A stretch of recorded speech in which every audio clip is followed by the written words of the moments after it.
All right, what's going on, guys? Trevor here for another day of MLB Picks, and here is my mandatory May the 4th be with you. All right, getting right into yesterday. Rangers, that sucked. You know, down immediately, get it right back, and just give five right back. So that was painful, but Soto brought it back, got the double, bases clearing. So two bases right there for some nice plus money. I saw it drop to I think plus 110 before first pitch, so got some nice value there. Guardians, Shane Bieber, come on, man, two solo shots, bottom five, and one of the guys hasn't hit a home run in 2 years, so that was painful. I mean, also not getting anything else after the first inning on Clark Schmidt was brutal, but parlay that with the Orioles getting absolutely demolished by the Royals. I mean, I wasn't sure if Zach Greinke would have another dominant home year. It's kind of been a little rough this year, but the Orioles couldn't do anything. And found a little fun stat: the Royals are the fourth ranked or highest ranked team for hard hit percentage this year. So just a little nugget of information for future reference. And the Otani Angels game, ultra sweaty. Oh my! Two solo shots or two home runs in the ninth. Just we were on the right side of the wrong side on that one, so I'll take it. We don't complain. We don't apologize for winners. We don't complain about them either. All right, and so we'll just get right into it. For today, we are going Cody Bellinger over 1.5 total bases. Belly versus the lefties this year. He's batting 278 with a 694 slug and a 1089 OPS. And on the road, he's batting a 333 with a 632 slug and a 1.032 on base or OPS. Versus Corbin lifetime, not that great, 414. He's got a 290 or a 286 batting average with an expected slug of 660. However, Corbin this year not great. 31 innings pitched, 43 hits, 20 earned, 6 bombs with 21 strikeouts and 9 walks. Corbin throws the sinker. He's got a 420 batting average with a 652 slug, 8 extra base hits with 4 bombs on that. The slider, a 170 batting average with a 283 slug, 4 extra base hits, and a homer. The four seam, he's got a 333 batting average with a 444 slug and 1 extra base hit. He only throws that about 10% of the time. And then the changeup, about 5-6% of the time. 400 batting average with a 1,000 slug and 1 home run off of that. Belly versus those. The sinker, he's not doing very well. 100 batting average with a 100 slug, so that is the problem pitch there. But the slider, 333 batting average with a 583 slug.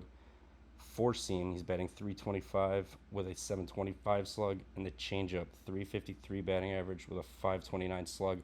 I mean, it's Corbin Day. This is the way I'm going to attack it. I'm going to take Bellinger with the total bases at plus 144. I got it at, so I will take that. He's been raking versus lefties. Corbin's given up a ton of hits. I mean, all we need is one in the alley. He's probably if he gets a hold one, it's probably leaving the yard. So I'll just play it safe. Take the total bases. Could get 2 hits, versus him going through twice. So we'll see what happens. Next play, I'm going to Detroit. Tigers' first 5 run line at minus 105, and then the full game money line at plus 141 for a half a unit. Love Eduardo Rodriguez. He's got a 221 ERA with an 80.87 whip, 9 earned, and 4 homers this year.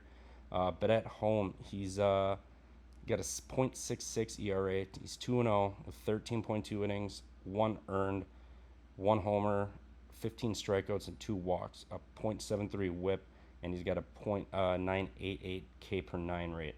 This is Verlander's first start after the shoulder injury early this year, and we've seen what happened to the vets. They just kind of struggle with the pitch clock. They've got to get used to it. He hasn't. I know they've had spring training, but that didn't seem to matter for some of these guys. So I'm gonna back that Verlander kind of has a little rough outing here, and this is arguably Detroit's biggest series of the year, with Scherzer and Verlander coming back. I mean, they got really nothing else to look forward to. Sorry, Tigers fans, but there's really nothing great on the horizon. And also since April 13th with the base running, the Javi Baez incident in Toronto, they're 9-8, and prior to that they were 2-9. So they've actually kind of turned it around. They're not really batting the greatest. 230 with a 297 on base, a 351 slug, and a 648 OPS.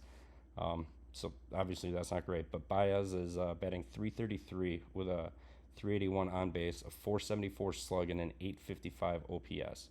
And the Tigers bullpen is since all of that is got a 346 ERA, .251 BABIP, and a 1.08 WHIP with a 216 batting average. The Mets bullpen has not been too stellar since that date.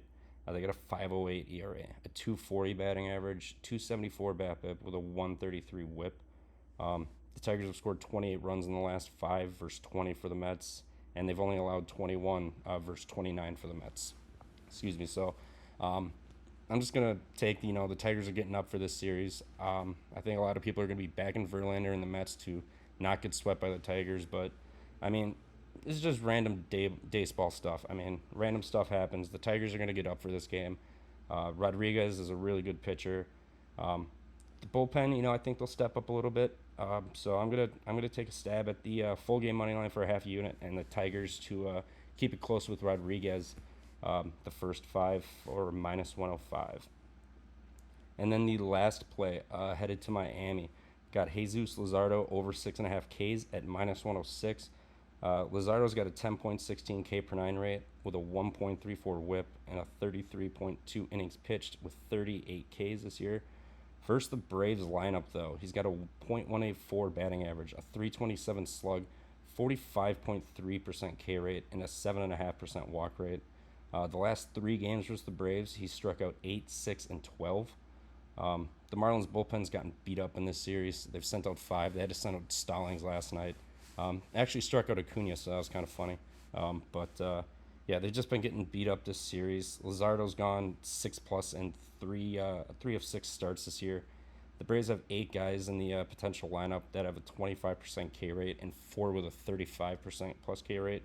So I'm just gonna take Luzardo's success versus lineup parlayed with the bullpen being beat up and the high potential K rate in this lineup that they do have. So I'm just gonna take Luzardo to get 7 Ks here, and hopefully nice day on the horizon. But that'll do it for today. So thank you guys for stopping by, and good luck with your bets, and we'll catch you tomorrow.